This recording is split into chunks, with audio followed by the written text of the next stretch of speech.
नमस्ते। थर्ड आई में आपका स्वागत है। अब इस समय एकदम से ये सारे विवाद तो आ ही रहे थे, लेकिन एक बड़ा दस्तावेज आने की उम्मीद है और वो आएगा ही। वो है सोनिया गांधी के अपने व्यक्तिगत संस्मरण। सोनिया गांधी के व्यक्तिगत संस्मरण belonging belonging a journey of love in India. ये टाइटल ही बता देता है कि सोनिया गांधी जो बहू बन के इस देश में आई और फिर इस देश की ही होके रह गई, उनकी जीवन यात्रा के 6 दशक जो हैं, उसकी पूरी जर्नी है ये। किताब बहुत सी आई हैं, मैंने रेड सारी भी पढ़ी थी, वो एक अलग तरह की किताब थी। लेकिन अगर सोनिया गांधी के इसको कहा जा रहा है कि उनका अपने संस्मरण है, इट इज़ हर ओन वो। और इसको पेंगुइन ने इसमें कुछ चेंजेस करने की बात कही है। पेंगुइन का जो रैंडम हाउस इंडिया है, जो हिंदुस्तान को के पेंगुइन के उसको हैंडल करता है, उन्होंने जैसा जैसा अखबार में खबर में पेपर छपा है, में खबर छपी है कि उनका ये मानना था कि इसके कुछ पैरास को कुछ को आप चेंज करिए। सोनिया गांधी ने उसको शायद चेंज करने से मना कर दिया, और मना कर दिया तो फिर उन्होंने कहा कि हम इसको नहीं छाप सकते। मैं इस बात को इसलिए बता रहा हूं कि इस समय जिस तरह की आरएसएस और बीजेपी की सरकार है, उसका इतना डर है कि अब कौन छापेगा कौन नहीं छापेगा, यह एक अलग बात है। मैं व्यक्तिगत अनुभव के आधार पे बता रहा हूँ। नाम मैं इसलिए नहीं ले रहा हूँ क्योंकि वो लोग भाई इस बिजनेस में है, ये वो अपने मन से नहीं कर रहे हैं। शायद मैंने पहले नाम लिया भी होगा कभी। मैंने जब अपनी किताब लिखी तो मैंने 4-6 साल से उसकी तैयारी चल रही थी। हे राम टू जय श्री राम, उसके 20 चैप्टर थे। यही सब जो ये बड़े बड़े नाम है ना, पेंगुइन, हार्पर कॉलिंस और क्या क्या नाम, रोली बुक्स, ये सारे बड़े बड़े नाम जो अंग्रेजी के बड़े नाम हैं, इन लोगों ने मेरी किताब ली। नाम उनको बहुत अच्छा लगा, हे राम टू जय श्री राम। और मैंने 20 dates which change the history of India. मैं इसलिए इस बात को बता रहा हूँ कि देयर इज अ रेफरेंस। जब उन्होंने किताब ली तो उनको ये था कि शायद ये कुछ बीजेपी की और इस तरह की भक्ति की बात करेगा कि हे राम था फिर जय श्री राम हुआ, कितनी बढ़िया बात है।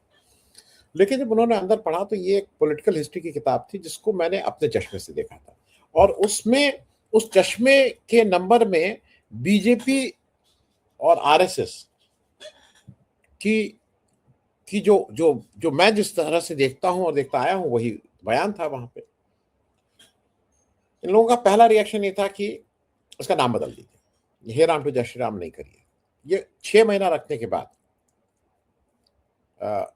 अपना लालच ये था कि कोई बड़ा भाई, लालच ये था कि बड़ा नाम हो जाएगा तो सारे बुक स्टॉल्स में सब जगह हो जाएगी। 3 लोगों ने छापने की हिम्मत नहीं की। बाद में पंकज जी हैं, व्यक्तिगत तौर पे समाजवादी हैं, हिम्मती आदमी हैं, मूल रूप से हिंदी की पुस्तकें ज़्यादा छापते हैं, बड़े, वो भी बड़े पब्लिशर हैं। वो कहीं से टकराए, उन्होंने कहा कि चलिए मैं छापता हूँ। हिम्मत दिखाई और उसको छापा। अब मैं ये बात इसलिए कह रहा हूँ कि जो ये सोनिया गांधी की जो मेमोयर वाली किताब है, इसको आप क्यों रोक रहे हैं? इसको पेंगुइन क्यों करो? पेंगुइन तो नहीं रोक रहा होगा, वो किसी ना किसी इशारे पे काम हो रहा है। जनरल नरवाने की किताब आई थी तो उसमें भी कुछ अंश थे कि ये कर दिया जाए। और एक चीज और जान लीजिए, जनरल नरवाने कोई बीजेपी के जो प्रेजेंट लीडरशिप है उससे कोई दो दो हाथ करने के मूड में नहीं था। उन्होंने तो एक्चुअल लिखा था कि कैसे हुआ था, क्या हुआ था, क्या एक्चुअल सीक्वेंस ऑफ इवेंट्स था।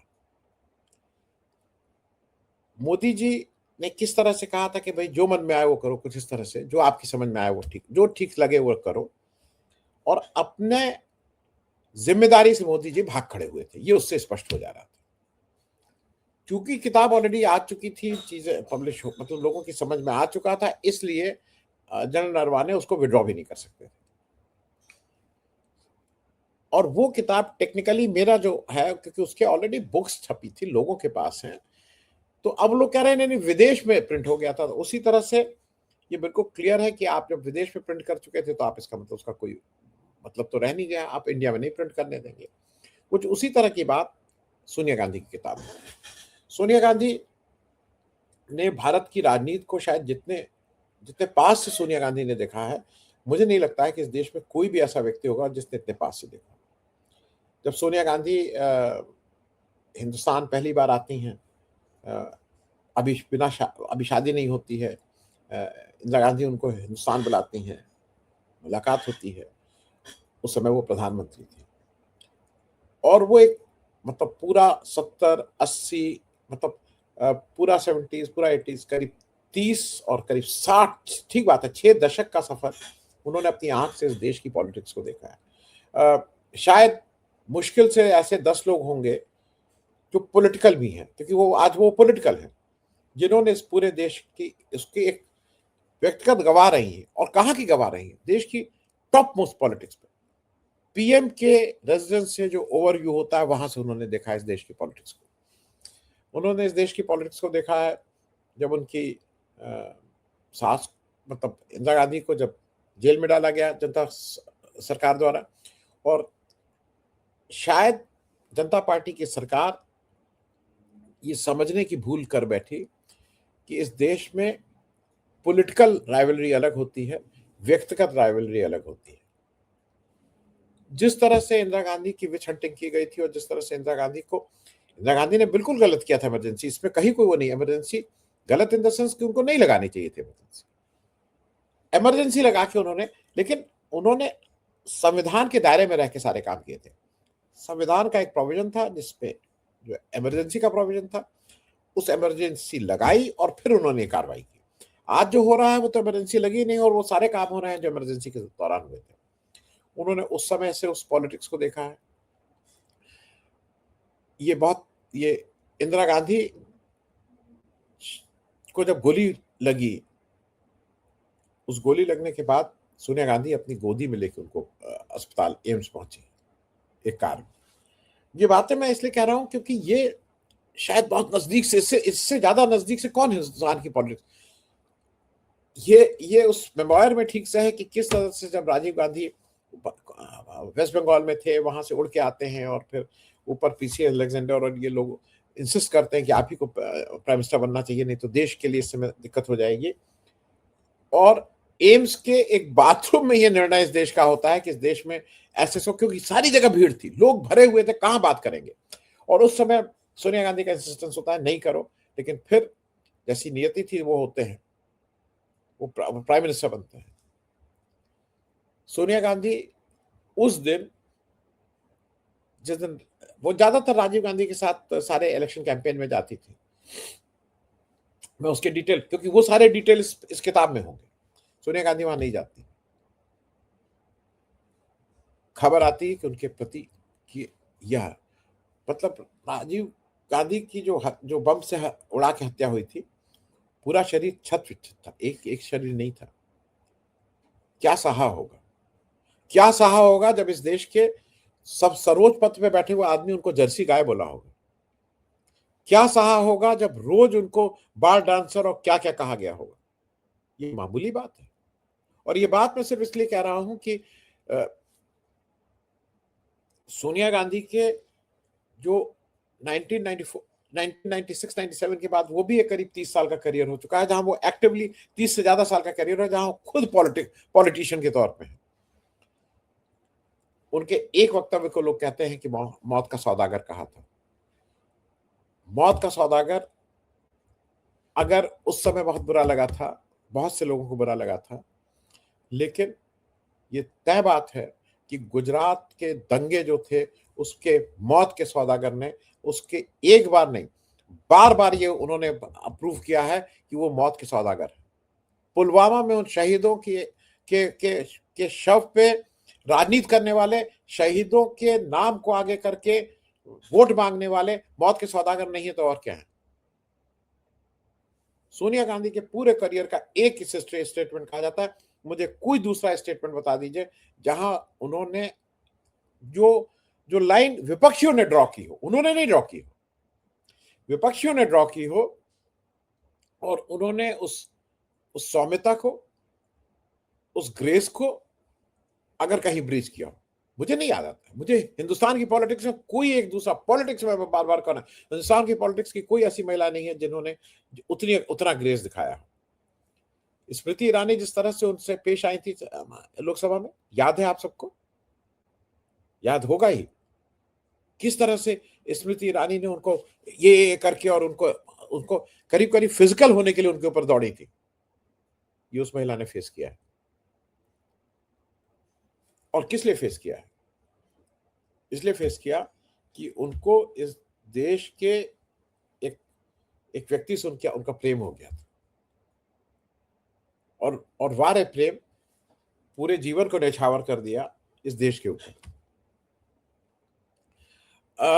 ये तय बात है। मैं इसके साथ एक और संतोष भारती हैं, हमारे बड़े भाई के मित्र थे, एमपी रहे हैं, पत्रकार हैं बड़े, उन्होंने एक किताब लिखी है, चंद्रशेखर, वीपी सिंह, सोनिया और मैं। उसमें बहुत से खुलासे हैं, बहुत सा दर्द है। ये जो अमिताभ बच्चन साहब हैं, जो इतने बड़े एक्टर हैं और जो बिल्कुल व्यक्तिगत पारिवारिक दोस्त थे, जब राहुल गांधी की पढ़ाई हो रही थी अमेरिका में, पैसे की जरूरत थी तो पैसा नहीं दिया था इस व्यक्ति ने। मैं ये बातें इसलिए कह रहा हूं कि शायद इस मेमोयर में ऐसी बहुत सी चीजें होंगी। ठीक है, पेंगुइन ने नहीं छापा है, कोई दूसरा मिल जाएगा। सुन रहे हैं हार्पर कॉलिंस, कोई ना कोई तो मिलेगा। जैसा माना जा रहा है कि 26 नवंबर को वो जो डेट ऑफ पब्लिशन है, उस पब्लिशिंग की डेट है, उस दिन वो पब्लिश होगी ही होगी। उसमें शायद कोई रद्दोबदल नहीं है जैसा मुझे बताया गया, लेकिन उसमें बहुत सी चीजें हैं। और जिसको कहते हैं ना, रिंग साइड व्यू नहीं है, व्यू फ्रॉम दी रिंग है, इनसाइड द रिंग है, साइड व्यू नहीं है, इनसाइड द व्यू। और मैं इसलिए इसको कहता हूं कि ये शायद बीजेपी को और आरएसएस को, कांग्रेस पार्टी को, अगर उनका जो भी विज्ञापन देख रहा है या जो भी उनका एडवर्टीजमेंट देख रहा है, उसको निकाल देना चाहिए। बीजेपी शायद से बड़ा विज्ञापन करने वाला इस समय कांग्रेस पार्टी के पास और कोई नहीं।